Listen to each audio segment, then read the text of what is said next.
Here is the sine double angle formula that we've been using so far. And in this video we're going to take a look at how to prove it. And it actually turns out it's quite easy to prove using some old formulas that we've seen in the past. So what I'm going to do is begin with this and end up over here with what we've been using as our formula up till now.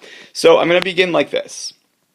Rather than writing sine of 2 theta, I'm going to write that as the sine of theta plus theta. It's the same thing, right? Just like x plus x is 2x. So theta plus theta is 2 theta. And then using our sine sum formula from the other day, and if you need to go back and watch that video, go ahead and do that. That formula that was the sine of a plus b, I can go ahead and break this formula apart using the same idea we've talked about before. It's just our a and b are both going to be theta in this case. So what that formula said was it was the sine of a, which is theta in this case, times the cosine of b, which is again theta, and then plus the cosine of a, which is again theta, times the sine of b, which is again theta. And so what I end up with are these two pieces. And remember, it doesn't matter what order you multiply things in. So I could switch around the sine and cosine of theta if I wanted to. And then it turns out I have like terms. I've got one sine of cosine, or one sine cosine there, another sine cosine there. So altogether I have two sine cosines.